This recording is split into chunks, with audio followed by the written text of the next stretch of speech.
My name is Kesha. To the world, and especially to my husband Marcus, I am a simple woman, a homemaker, a decoration. Marcus likes to introduce me as my better half, but the way he says it with a pat on my head or a squeeze of my shoulder makes it clear he means my lesser half. We have been married for 10 years, 10 years of me shrinking so he could expand. Marcus is a consultant. He deals in international trade. He is loud, charismatic, and speaks 3 languages. He loves to be the smartest person in the room, and he loves to make sure I know I am not. "Don't worry your pretty little head about the finances, babe," he would say when I asked why our savings weren't growing. "You wouldn't understand the politics," he would say when I asked about his business trips. "Just look beautiful. That's your job." I played the part. I cooked. I cleaned. I hosted his dinner parties and laughed at his jokes. But inside, I was dying. I was bored. My brain, which had once earned me a scholarship to university before I dropped out to support his career, was starving. 2 years ago, I decided to feed it. I didn't get a job. Marcus would never allow it. "My wife doesn't work," he'd say. "I got a hobby, a secret hobby." I decided to learn German. Why German? Because Marcus spoke it. He did a lot of business in Berlin and Zurich. He would often take calls in German at the dinner table, laughing loudly, leaving me in silence, eating my salad. I wanted to understand. I wanted to bridge the gap. I wanted to surprise him on our 10th anniversary with a trip to Bavaria where I could actually converse with him. So I studied. Every night after Marcus fell asleep, or when he was away on his trips, I put on my headphones. I used Duolingo. I watched German movies with subtitles, then without. I found an online tutor in Munich who I spoke to on Tuesday mornings when Marcus was at the gym. It was hard. German is a difficult language. The grammar is a maze, but I loved it. It was mine. It was a secret garden where I wasn't Marcus's wife. I was just Kesha, a woman who could conjugate verbs and understand the difference between der die and das. I never told him. I wanted it to be a grand reveal. I imagined his face lighting up. I imagined him looking at me with respect. I was so naive. The incident happened last Tuesday. Marcus came home early, which was rare. He was buzzing with energy. "Babe, pack a bag. We're going to the city tomorrow." "Why?" I asked. Looking up from my book, I quickly hid the German grammar sheet under it. "I found it," he said, pouring himself a scotch. "The investment property, the penthouse." We had been talking about buying a second home for years. An investment. Something for our future. "Where is it?" "It's a foreclosure sale," he said, his eyes gleaming with the thrill of a deal. "A German businessman is selling it. He's moving back to Frankfurt in a hurry. Needs cash fast. It's valued at $2 million. I think we can get it for $1.2 million. "That sounds risky," I said. "See?" He sighed, rolling his eyes. "This is why I handle the money. It's not risky. It's an opportunity. But here's the catch. The owner, Mr. Weber, he's old school. He doesn't trust agents. He wants to meet the buyers. He wants to look us in the eye." He walked over and tilted my chin up. "I need you to come. Wear the blue dress, the one that shows off your assets. Smile, nod, look supportive. But don't talk business, okay? Leave the talking to me. He speaks English, but he prefers German. I'll handle the translation." "Okay," I said softly. "I'll handle the smiling." I felt a flutter of excitement. This was it. I could reveal my secret. I could speak to Mr. Weber in his own language. I could show Marcus that I could be an asset, not just a decoration. I packed my bag. I packed my German dictionary just in case. I went to sleep dreaming of the look on Marcus's face. The penthouse was breathtaking. Floor-to-ceiling windows overlooking the skyline. Marble floors. It smelled of money and leather. Mr. Weber was a man in his 60s. Stern, gray-haired, impeccable in a 3-piece suit. He looked like a man who did not suffer fools. "Herr Richter," Mr. Weber said, shaking Marcus's hand. Richter was Marcus's last name. "Herr Weber," Marcus replied in flawless German. "Es ist mir ein Vergnügen." "It is a pleasure." I understood him. My heart skipped a beat. I understood him perfectly. Mr. Weber turned to me. "And this is?" he asked in English, his accent thick. "This is my wife, Kesha," Marcus said in English, putting a possessive hand on my waist. "Nice to meet you," I said, extending my hand. I almost said, freut mich, but I stopped myself. I wanted to wait for the right moment. Mr. Weber took my hand. His grip was firm. He looked at me with piercing blue eyes. He didn't smile. "Charmed," he said. "Please sit." Weber gestured to the living room. We sat. The view was incredible. The negotiation began in English. Marcus was charming. He complimented the architecture. He talked about his own business. He played the part of the successful stable buyer. Mr. Weber listened, nodding occasionally. "The price," Weber said, $1.5 million. Firm. "We discussed 1.2 Marcus countered. "That was before I had other offers." Marcus leaned back. He looked stressed. Then he switched to German. "Herr Weber, let's be honest. You need to sell. I have cash. No banks. No waiting. $1.2 million. Today." Weber looked at him. Then he looked at me. He switched to German, too. "Your wife. She agrees to this. It is a lot of cash." I sat there, a frozen smile on my face. I was translating in my head. Wife, agrees, cash. I waited for Marcus to translate for me, to ask me, to include me. Instead, Marcus laughed, a short dismissive bark. He spoke in German, fast, confident. "Don't worry about her. She doesn't understand business. She thinks we are buying a vacation home for us." My smile didn't waver, but my stomach dropped. "She doesn't understand." Mr. Weber frowned. "It is a lot of money to spend without your partner's full knowledge." Marcus leaned forward. He lowered his voice, but in the quiet room I heard every syllable. "She is not a partner, Herr Weber. She is a liability. Honestly, I am buying this asset to hide capital. We are, let's say, nearing the end of our contract." I stopped breathing. End of our contract. He meant our marriage. He was buying this house to hide money from me before a divorce. Mr. Weber looked uncomfortable. He glanced at me. I kept my face blank. Pleasant. The trophy wife mask. "You are divorcing her?" Weber asked bluntly in German. "Soon," Marcus replied, smirking. "I have someone else. Younger, smarter. But I need to secure my assets first. If I buy this place in cash, put it in the LLC's name, she gets nothing. She goes back to the trailer park I found her in." The room spun. Trailer park. I didn't grow up in a trailer park. I grew up in a small house in Ohio, but to him anything less than his level was trash. Someone else, younger, smarter. He had a mistress, and he was using our joint savings money I had scrimped to save money from my inheritance from my grandmother that I had put into our joint account to buy a house for himself and his new woman.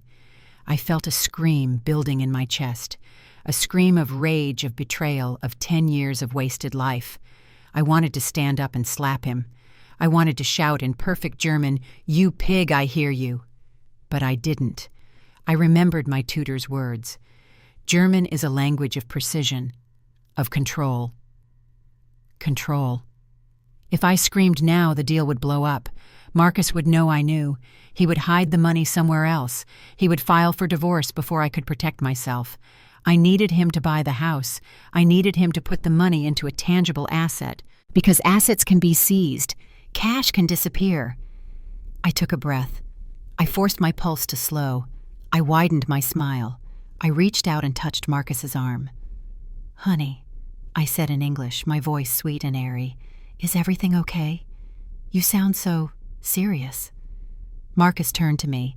The sneer vanished, replaced by a fake, loving look. "Everything is great, babe," he said in English.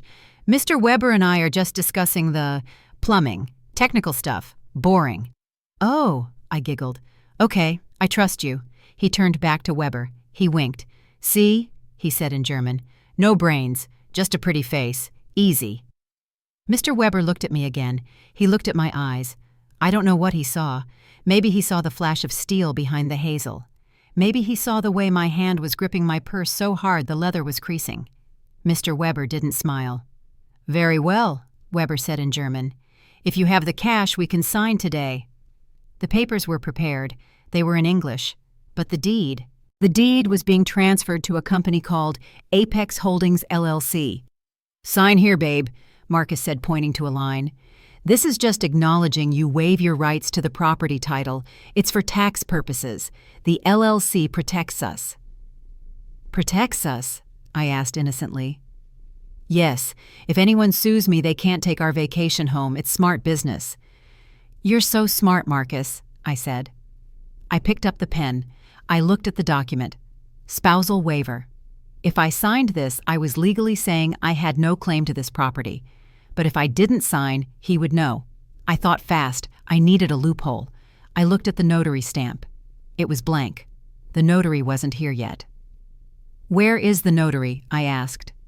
"He's on his way," Marcus said. "Just sign now, we'll stamp it later." "I can't sign without the notary, honey," I pouted. "My dad always said never sign legal papers alone."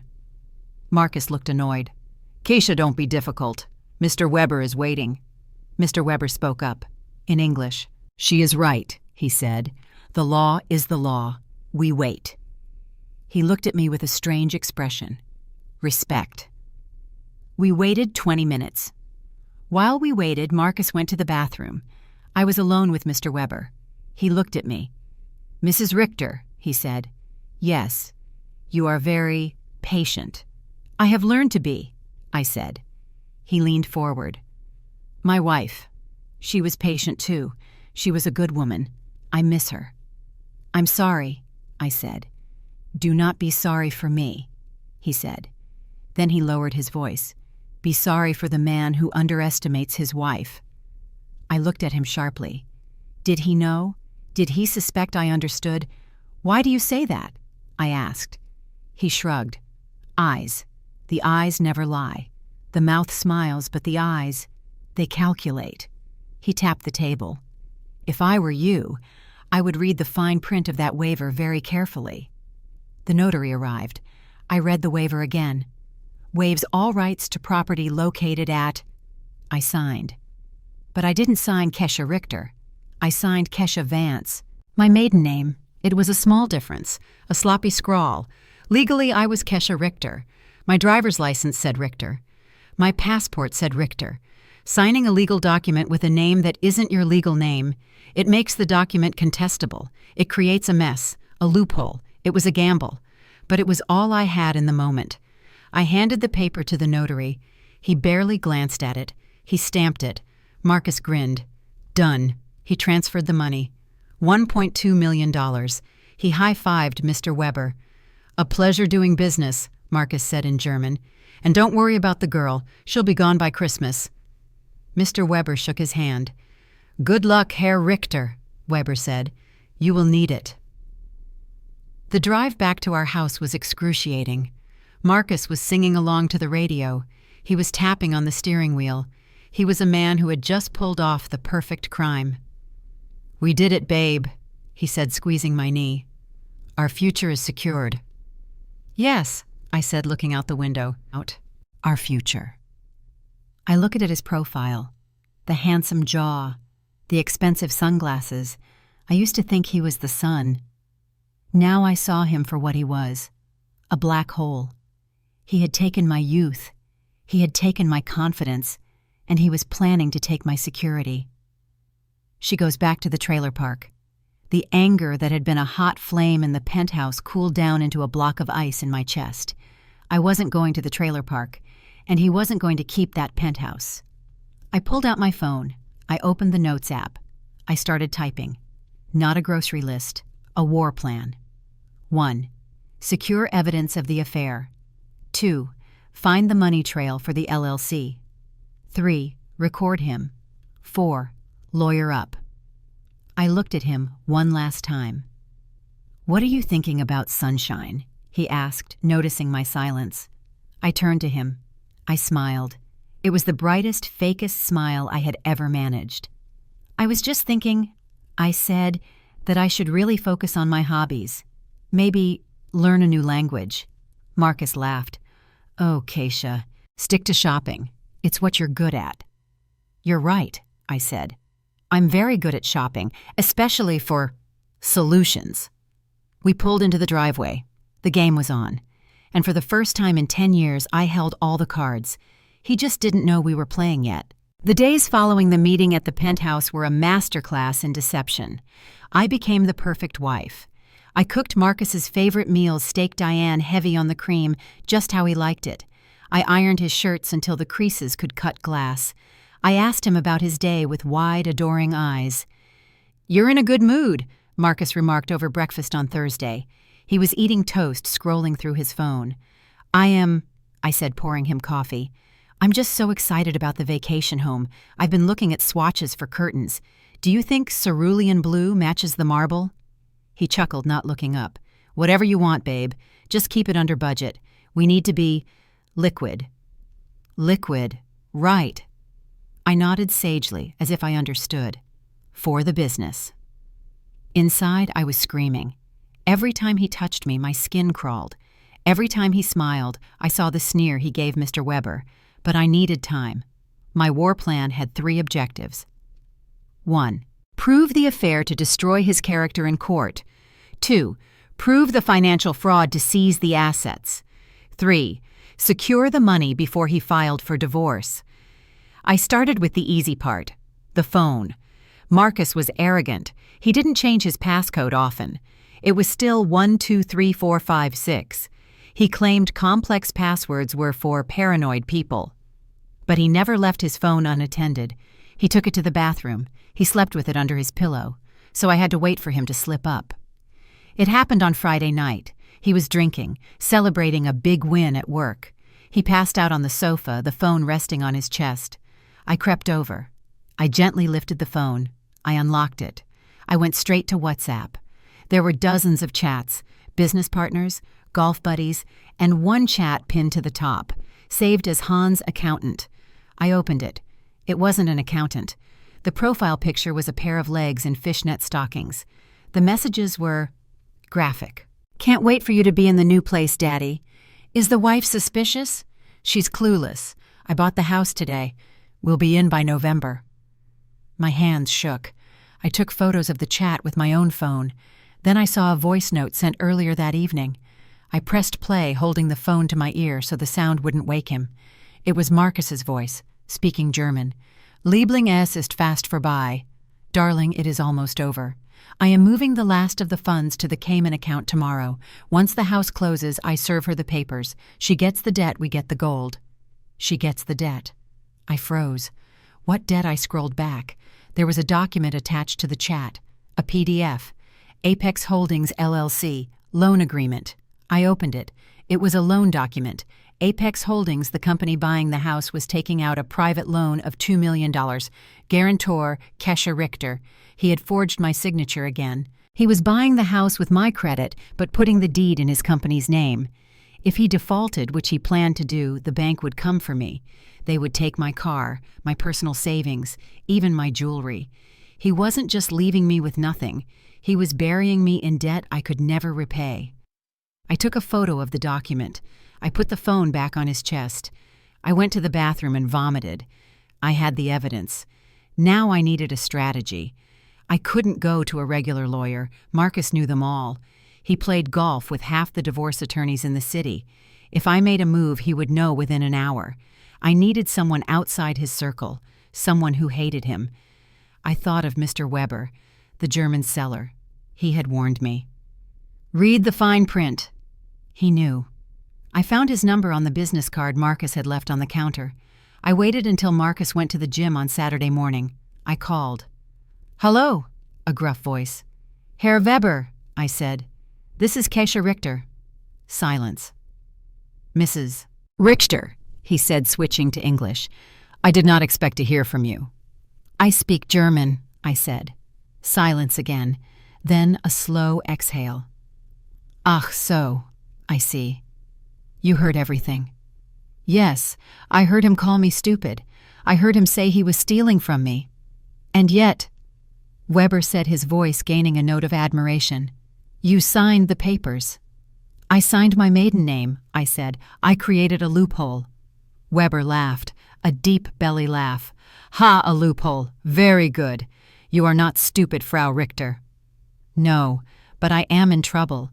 He's setting me up for a $2 million debt. I need help. What do you need? I need to meet you, without him knowing, today. We met in a park on the other side of town. Mr. Weber was feeding pigeons. He looked like a grandfather, not a millionaire real estate mogul. I showed him the photos from the phone, the chats, the forged loan. He looked at them, his face darkening. "This man," Weber spat, "is a Schwein pig, a thief. He wants to close on the house next Friday," I said.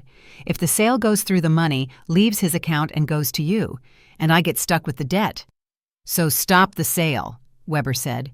"No," I said. "If I stop the sale, he'll know I know. He'll drain the accounts and run. I need the sale to happen, but I need the money to go somewhere else." Weber looked at me. "Explain." "Marcus is paying cash for the house, right? $1.2 million wire transfer to your account." "Yeah." "But the Apex LLC is also taking out a loan for $2 million against the property value supposedly to pay you. That's the fraud. He's double dipping. He's paying you with our savings, but telling the bank he's paying you with a loan and pocketing the loan money." Weber nodded slowly. "Classic money laundering." "I need you to change the wire instructions," I said. "Change them. On the day of the closing. Tell him your bank has changed. Give him a new account number." "And whose account would that be?" Weber asked, raising an eyebrow. "Mine," I said. "A new offshore account I opened yesterday, in my maiden name." Weber stared at me. "You want to steal $1.2 million from your husband?" "It's my money," I said fiercely. "It's our joint savings. It's my inheritance. It's 10 years of my life. I'm not stealing it. I'm reclaiming it." Weber looked at the ducks on the pond. He was silent for a long time. Then he looked at me. "I like you, Keisha," he said. "You have mutt courage, but this is dangerous. If he finds out—" "He won't. He thinks I'm an idiot. He thinks I can't read a bank statement, let alone set up an international wire divert." Weber smiled. A wicked little smile. "Okay," he said. "I will help you, but we need to be careful. We need a distraction." "I have a distraction," I said. "Her name is Hans." I showed him the picture of the mistress. "I'm going to invite her to the closing." Finding Hans wasn't hard. The phone number was in the chat. I ran a reverse search. Elena Kova, 24 years old, model, influencer. She lived in a trendy loft downtown. Her Instagram was full of photos of her on boats and expensive restaurants, places Marcus had told me he was going for business. I saw a photo of her wearing a diamond necklace. My diamond necklace. The one Marcus said was lost during our move 3 years ago. He had claimed the insurance on it. He had stolen my jewelry to give to his mistress. The rage flared again, hot and bright. But I pushed it down. Use it. Use the anger. I created a fake email account. Event coordinator at Apex Luxury. I sent an email to Elena. "Dear Ms. Kova, we are pleased to inform you that Mr. Marcus Richter has requested your presence at the VIP closing ceremony for his new penthouse acquisition. It is a surprise celebration. Please arrive at the penthouse at 2:00 p.m. on Friday. Dress code cocktail attire." She replied in 5 minutes. "I'll be there, so excited." E. She thought she was the VIP. She thought Marcus was finally introducing her to his world. She had no idea she was the bomb I was about to drop. Thursday night, the night before the closing. Marcus was pacing the living room. He was nervous. "Tomorrow's the big day, babe," he said, checking his watch. "You ready?" "Born ready?" I said, looking up from my German grammar book, which I was now reading openly, though he didn't notice the title. "I need you to sign one more thing," he said, sliding a paper across the coffee table. "Another waiver. Just a confirmation of the wire transfer authorization. Since it's a joint account, the bank needs your wet signature." I looked at the document. Transfer $1, $200, $1,000 to account, blank.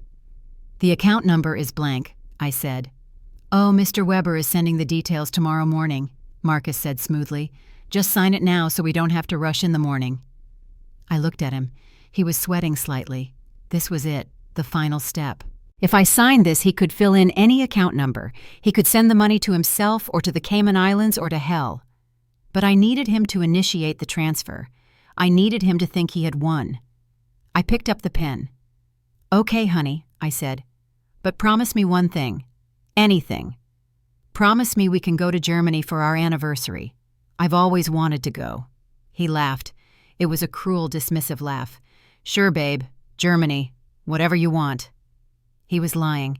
He planned to be in the Cayman Islands with Elena by our anniversary. I signed.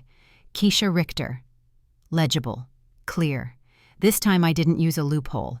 I needed this transfer to go through, because Mr. Weber and I had already swapped the destination. Friday, 2:00 p.m. We were back at the penthouse. The sun was shining. The city looked like a kingdom of glass. Mr. Weber was there looking solemn. His lawyer was there. Marcus was vibrating with adrenaline. He was wearing his lucky tie. Let's get this done, Marcus said, rubbing his hands together. Where are the wire instructions? Mr. Weber handed him a slip of paper. Here, Bank of Zurich, routing number. Marcus glanced at it. Zurich? I thought your bank was in Frankfurt.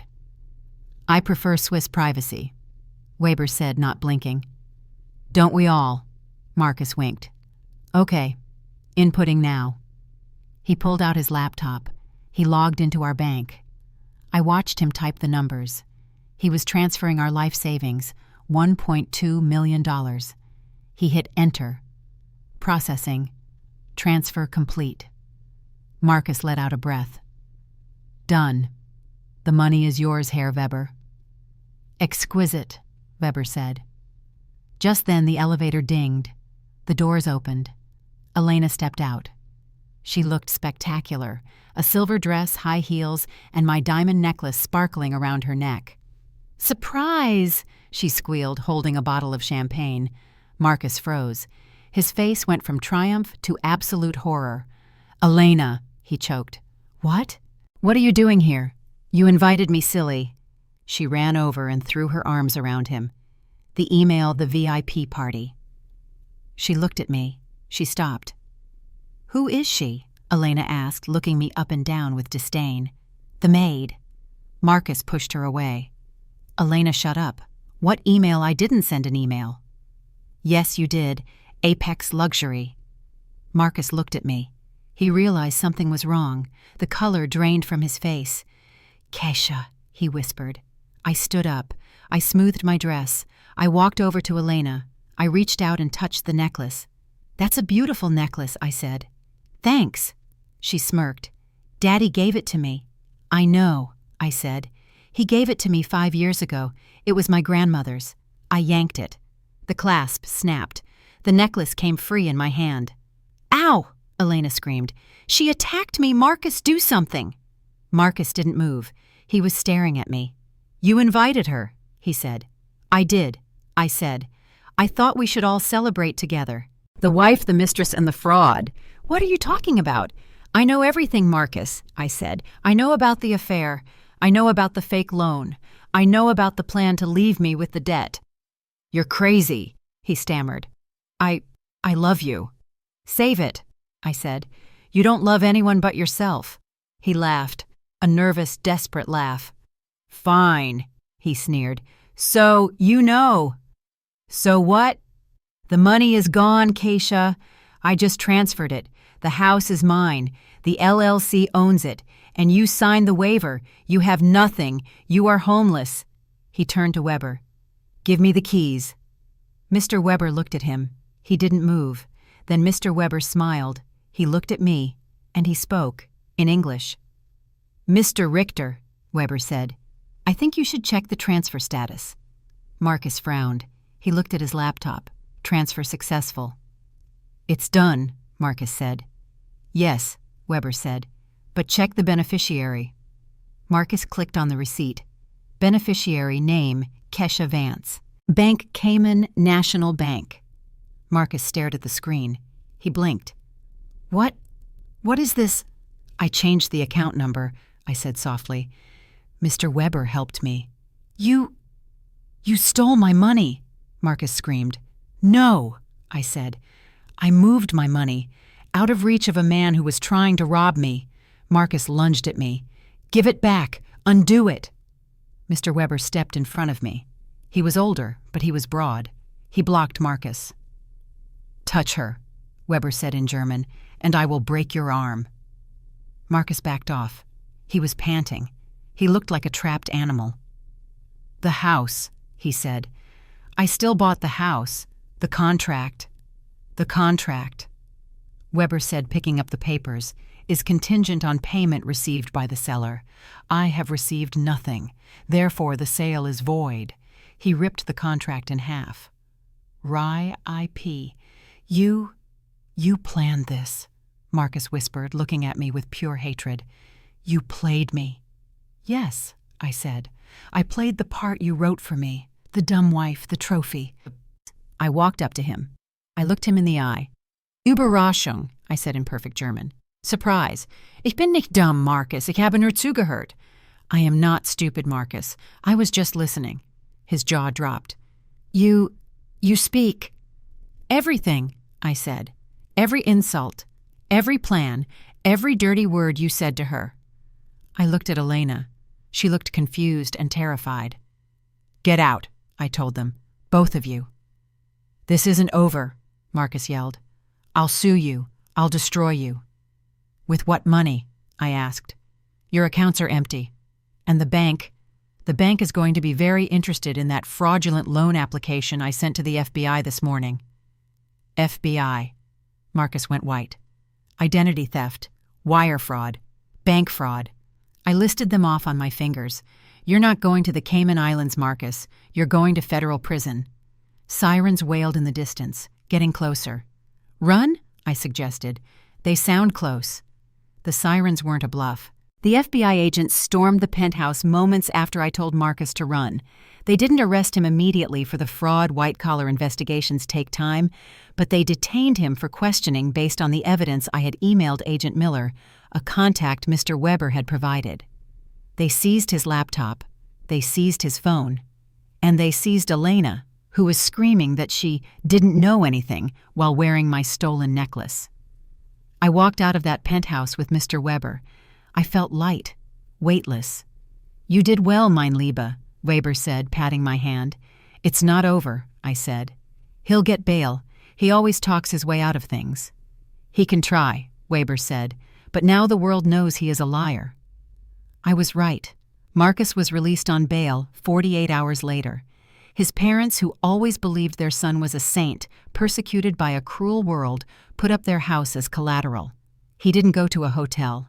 He came straight back to our house, or rather, he tried to. I was in the kitchen drinking tea when I heard his key scratch in the lock. It didn't turn. I had changed the locks an hour after I left the penthouse. He pounded on the door. "Keisha, open this door. I know you're in there." His voice was raw, hoarse. I walked to the door. I didn't open it. I spoke through the wood. "Go away, Marcus. You don't live here anymore." "This is my house. My name is on the deed. Actually," I said calmly, "I filed a restraining order this morning. Emergency protection. The judge granted it after seeing the photos of the loan agreement where you forged my signature. If you don't leave in 5 minutes, you'll violate your bail conditions." Silence. Heavy breathing silence. "You stole my money," he hissed. $1.2 million. That's grand larceny, Keisha. I'm going to sue you. I'm going to put you in prison. "It was a joint account," I reminded him. "I didn't steal it. I moved it to protect it from a fraudster. It's in a trust now. You can explain to a judge why you think it belongs to you." He kicked the door. One hard, violent thud. "You think you're smart?" he screamed. "You think learning a few German words makes you smart? You're nothing. You're a waitress. I picked up and polished. I made you, and I will break you." "The police are on their way, Marcus," I said. I heard him curse. Then I heard footsteps retreating, tires screeching. He was gone. But the war had just begun. Marcus didn't attack me with guns. He attacked me with lies. The next week was a nightmare. He filed for divorce first. The papers were served to me at the grocery store. Grounds for divorce, adultery, theft, and mental cruelty. He was accusing me of cheating. He was accusing me of stealing. Then came the social attacks. Our friends, people I had cooked for, hosted, laughed with, started blocking me on social media. I received a text from Sarah, a friend I had known for 5 years. "I can't believe you, Keisha. Marcus told us everything. How you drained his accounts to run away with your German lover. How you framed him. He's heartbroken. Don't contact me. My German lover. He was spinning the story. He was using Mr. Weber against me. He told everyone I was having an affair with the old German man and that we had conspired to rob him. It was a brilliant lie. It explained why I learned German. It explained why I was at the penthouse. It painted him as the victim. I sat in my living room, phone in hand, reading the hate. Gold digger. Traitor. Whore. I wanted to cry. I wanted to scream. But then I remembered the look on his face when I spoke German. The fear. He was lying because he was terrified. He was trying to destroy my credibility before the trial. I called Mr. Weber. He's saying we're lovers, I told him. Weber laughed. I am flattered, but my wife might have questions. It's not funny. He's turning everyone against me. Let him, Weber said seriously. When your enemy is digging a hole, do not take away his shovel. Let him dig. We have the truth. The deposition was held in a glass-walled conference room downtown. Marcus sat opposite me. He looked better. He had shaved, put on a suit. He was playing the role of the grieving, betrayed husband to perfection. His lawyer was a bulldog named Mr. Stone. Mrs. Richter, Stone began, turning on the camera. Is it true that you secretly learned German for 2 years without your husband's knowledge? Yes, I said. And why would a wife hide such a significant skill from her husband unless she was planning something? I was planning a surprise, I said. For our anniversary. Marcus snorted. A surprise. Right. Or were you planning to seduce Mr. Weber? Objection. My lawyer, a sharp woman named Ms. Chen, said. Speculation. I'll rephrase, Stone said. Mrs. Richter, did you or did you not transfer $1, $2 million from the joint account to an account solely in your name on the day of the closing? I did. So you admit to taking the money. I admit to securing marital assets from being embezzled by my husband, I said, looking Marcus in the eye. Embezzled. Stone laughed. Mr. Richter is a businessman. He was making an investment. He was buying a house under a shell company to hide it from me in a divorce, I said. That is your interpretation. No, I said. That is what he said. Stone paused. He looked at Marcus. Marcus looked confident. Mrs. Richter, Stone said condescendingly. My client denies ever saying that. It's your word against his. And frankly, given your history and your current relationship with Mr. Weber, it's not my word against his. I interrupted. I reached into my bag. I pulled out a small USB drive. I have the audio, I said. Marcus froze. His confidence cracked. What audio? He whispered. The voice note you sent to Elena, I said. The one where you said in German, she gets the debt, we get the gold. I looked at Stone. And I also have the recording of the meeting at the penthouse. Marcus slammed his hands on the table. You recorded me. That's illegal. 2-party consent. Actually, Ms. Chen smiled. New York is a 1-party consent state. And since Keisha was a party to the conversation, it is perfectly legal. I plugged the USB into the laptop. I pressed play. Marcus's voice filled the room. Clear, arrogant, German. She is not a partner, Herr Weber. She is a liability. I am buying this asset to hide capital. She goes back to the trailer park. The silence in the room was deafening. Mr. Stone looked at Marcus. He looked at the recorder. He looked back at Marcus. You told me you never said that, Stone whispered furiously. I was joking, Marcus stammered. It was locker room talk. And the mistress, I asked. Was she a joke too? I played the next file. The voice note to Elena. Liebling, I am moving the last of the funds. She's clueless. I stopped the recording. I looked at Marcus. Who's clueless now, Marcus? He didn't answer. He was staring at the table, his face a mask of ruin. This deposition is over, Mr. Stone said, packing up his briefcase. He looked at his client with disgust. Mr. Richter, we need to talk, alone. Marcus lost his lawyer that afternoon. But he didn't give up. A cornered animal is the most dangerous. That night I was home alone. The house felt big and empty. I had security. Mr. Weber insisted on hiring a private guard to park outside, but I still felt jumpy. At 2:00 a.m., the power went out. The house plunged into darkness. I sat up in bed. Then I heard it. Glass breaking. Downstairs, the back door. The alarm didn't go off. He had cut the power. I grabbed my phone. No signal. He must have a jammer. He was prepared this time. I grabbed the baseball bat I kept under the bed. I crept to the top of the stairs. I heard footsteps. Heavy, deliberate. "Keisha!" It was Marcus. His voice drifted up the stairs, slurred and terrifying. He was drunk. "Kesha, come out, honey. We need to finish this." He wasn't here to talk. He was here to silence me. If I testified, he went to prison. If I disappeared, he might still get the money. I retreated to the master bedroom. I locked the door. I pushed the dresser against it. I heard him coming up the stairs. Thump, thump, thump. "You ruined my life," he screamed, hitting the door. "I was a king, and you nothing. Slam!" He threw his body against the door. The wood splintered. "Slam! Open the door!" I looked around the room. No exit. Second floor. Wait. The balcony. I ran to the balcony doors. I opened them. The cold night air hit me. I looked down.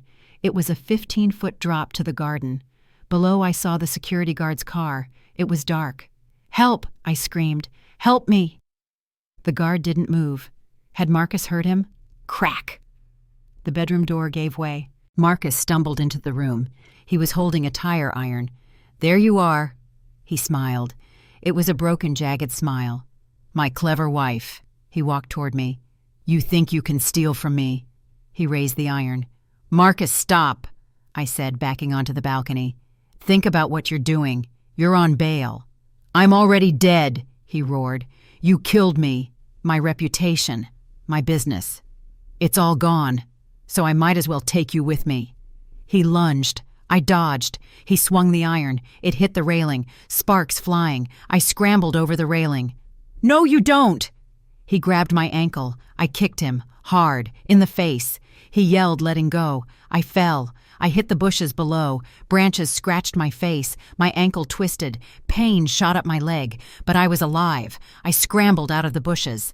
"Hey!" A voice. The security guard. He was running from the side of the house, pulling up his pants. He had been in the bathroom. "Freeze!" he shouted, drawing his weapon and pointing it at the balcony. Marcus stood there, tire iron in hand, illuminated by the guard's flashlight. He looked down at me. He looked at the gun. He dropped the iron. He raised his hands. "It was just a domestic dispute," he called out, his voice trembling. She's hysterical." "Get on the ground," the guard yelled. Marcus sank to his knees. I lay in the grass, gasping for breath. I looked up at him, the man I had loved, the man I had learned a language for. He wasn't a monster anymore. He was just a man on his knees waiting for the end. This time there was no bail, attempted murder, breaking and entering, witness intimidation, plus the fraud, plus the embezzlement. The federal prosecutors didn't even offer a plea deal. They wanted to make an example of him. The trial was 6 months later. I sat in the witness stand. I told the whole story. The no-brains comment, the fake loan, the mistress, the attack. I spoke in English. But when Marcus's lawyer tried to confuse me, tried to twist my words about the German conversation, I looked at the judge. "Your Honor," I said, "may I address the defendant in the language he used to conspire against me?" The judge, intrigued, nodded. "You may." I turned to Marcus. He wouldn't look at me. "Marcus," I said in clear, strong German, "you said I had no brains. You said I was just a pretty face, but you forgot one thing. A pretty face can hide a sharp mind, and a silent wife hears everything. Ich habe gewonnen. I won." The jury didn't understand the words, but they understood the tone. They understood the power. The verdict was guilty on all counts. Marcus was sentenced to 15 years in federal prison. He cried when they took him away. He looked at his parents in the gallery. They were weeping. He looked at me. I didn't weep. I just watched him go. It was like watching a tumor being removed. Painful, bloody, but necessary for survival. The day after the trial, I woke up in a hotel room. I had sold the house, our house, the scene of the crime. I couldn't live there anymore. The walls whispered of Marcus's lies. I had money now. My share of the house sale, plus the funds I had secured in the offshore account which the court ruled was legally marital property that I had protected, not stolen, given Marcus's fraud. I was free. But freedom is terrifying when you've been in a cage for 10 years. I looked at my reflection in the mirror. 32 years old, divorced, alone. Who are you, Keisha? I asked myself. I wasn't Marcus's wife anymore. I wasn't the trophy. I picked up my German dictionary from the nightstand. It was worn dog-eared. It was the only thing that had stayed true to me. I am, I whispered in German, eine Geschäftsfrau. A businesswoman. I didn't go back to being a housewife. I updated my resume. Under skills, I wrote in bold letters, fluent in German, business, and legal. I applied for a job at a multinational logistics firm based in Munich that had a branch in New York. They were looking for a liaison officer, someone who could bridge the gap between the stiff German board and the aggressive American sales team. I walked into the interview wearing a suit I bought with my own money. The interviewer, a stern woman named Frau Hellinger, looked at my resume. "You have no corporate experience in the last 10 years," she said in German. "No," I replied in German, sitting up straight. But for 10 years I managed a very difficult merger. I learned to listen when people thought I was deaf. I learned to negotiate with terrorists in expensive suits. And I learned that details matter. I told her the story. Not the emotional version, but the strategic version.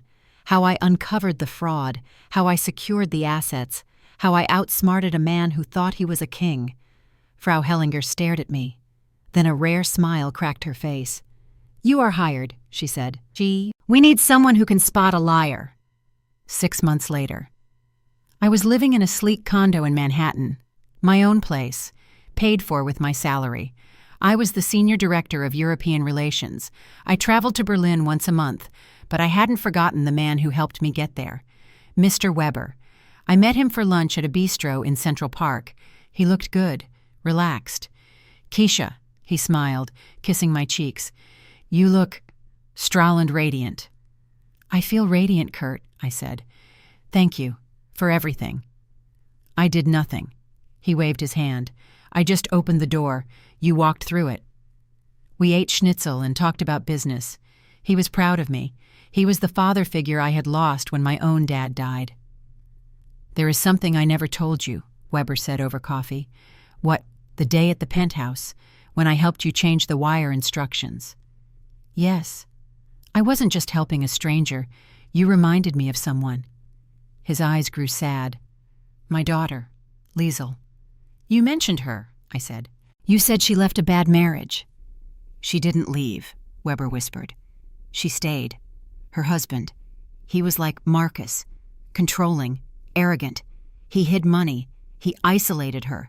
I tried to tell her, but she wouldn't listen. She thought she could fix him." He took a deep breath. 2 years ago, she took her own life. She felt she had no way out. I reached across the table and took his hand. "Kurt, I'm so sorry." "When I saw you," he said, tears in his eyes, "sitting on that sofa, understanding everything but saying nothing, I saw her. I saw the spark in your eyes that she had lost, and I promised myself, not this time. This time the woman wins." "You saved me," I said, squeezing his hand. "No," he smiled. "You saved yourself, and in doing so, you saved a little bit of me too. My life was full, work, friends, freedom, but my heart was quiet. I dated a few men, but I was cautious. I saw red flags everywhere. A loud voice Marcus, a secretive text Marcus. I decided I was happy alone. Then came the annual Global Trade Gala in Berlin. I was there representing my firm. The ballroom was glittering, filled with diplomats and CEOs. I was standing by the bar reviewing my speech in my head when a voice spoke behind me. "Your accent has improved, but you still struggle with the dative case." The voice was warm, deep, and teasing, and familiar, incredibly familiar. I spun around. Standing there was a man. Tall, dark hair, slightly messy, Glasses. He was wearing a tuxedo that looked a little rumpled, like he would prefer to be in a sweater. He held a glass of wine and looked at me with eyes that crinkled at the corners. "Excuse me," I asked in German. "The dative," he switched to English. "It's tricky, but your R's are perfect now." I frowned. "Do I know you?" "Not in person," he smiled, "but we spent every Tuesday morning together for 2 years." My jaw dropped. "Julian," I whispered. "Hello, Kesha," he said. Julian, my online German tutor. The voice in my headphones. The man I had paid $20 an hour to teach me verbs while Marcus was at the gym. I had never seen his face clearly. Our connections were often audio only or grainy video because he said his camera was broken. I thought he was an old professor in Munich. This man was 35 and handsome, in a bookish intellectual way that was the complete opposite of Marcus. You're young," I stammered. "I have an old soul," he winked, "and a broken webcam, or so I said." "Why?" "Because," he said, his face turning serious, "I was a linguistics professor at the university. Tutoring was moonlighting. I wasn't supposed to do it, but I needed the money for my research. And now, he gestured to the room, "I am the head of translation for the EU Commission. I read your name on the guest list, Kesha Richter. I hoped it was you." We talked for hours. He told me about his research. I told him about the divorce, about why I was really learning German. "I knew," he said softly. "You knew." "I heard him," Julian said. "Sometimes during our lessons, I would hear a door slam or a man's voice shouting in the background, and I saw your face. You would flinch, and then you would apologize and conjugate the verb to endure." He reached out and touched my arm. A gentle, respectful touch. "I wanted to tell you to leave him," he said, "but I was just a voice in your ear. So I did the only thing I could. I taught you the language of your escape. I made sure that when you were ready, you would have the words." I looked at him. I realized that while Marcus was tearing me down, this stranger, this voice in the dark, had been building me up, brick by verb, brick by noun. "You gave me the weapon," I whispered. "No," Julian said. "I just sharpened the sword. You swung it." The gala was ending. The music slowed. "Do you want to dance?" Julian asked. I hesitated. "I'm not good at following anymore." "I like to lead." "Good," he smiled. "I prefer a partner, not a follower." We danced. It wasn't stiff or formal. It was easy, like a conversation we had been having for 2 years. "I have a confession," Julian said, spinning me. "Another one. I lied about why I took the job at the EU. Oh, I could have worked in Brussels or Paris, but I chose the Berlin office." "Why?" "Because," he stopped dancing. He looked into my eyes. "Because you told me once during a lesson that your dream was to visit Berlin. You said you wanted to see the Brandenburg Gate at sunset." I remembered. It was one of those lonely Tuesday mornings. I had poured my heart out to the old professor.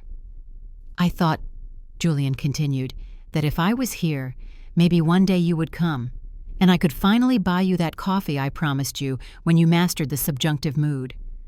My heart, which I thought was closed for business, did a strange fluttery thing. "I mastered it," I said. "I know," he said. "I watched you destroy your husband's defense with it." "You watched?"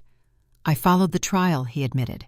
"I was cheering for you, from across the ocean." He reached into his pocket. "I got you something. For your graduation." He pulled out a small box. I opened it.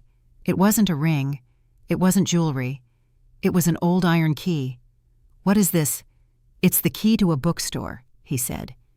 "In the Kreuzberg district. It's mine, my family's.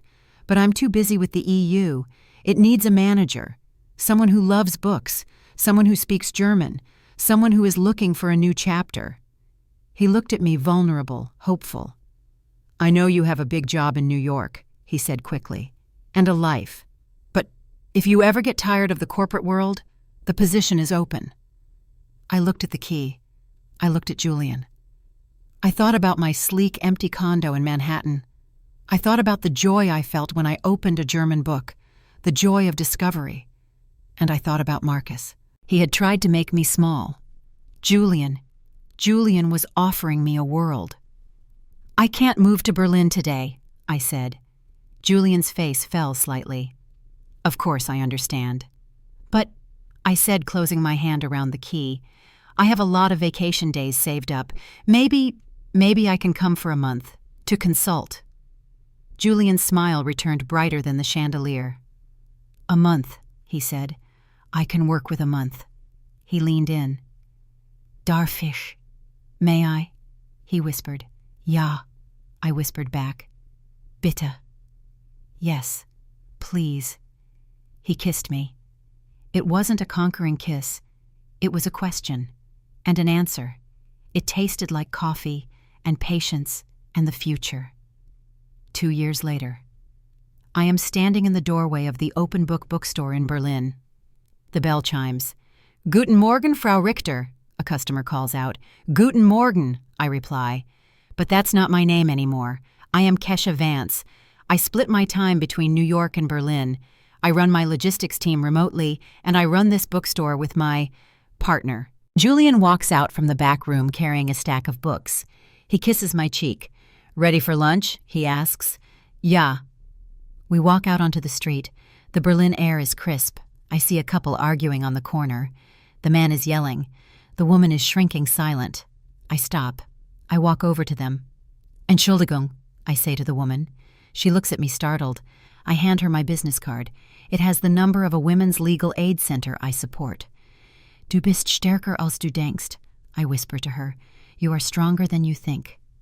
Lern seine Sprache, und dann schlag ihn mit seinen eigenen Worten." Learn his language, and then beat him with his own words. She looks at the card. She looks at me. A spark lights up in her eyes. I walk back to Julian. He takes my hand. He heard me. "You're dangerous," he says admiringly. I know. I smile. I had a good teacher. My name is Kesha. I used to be silent. Now I speak the language of freedom, and I am never ever going to be quiet again.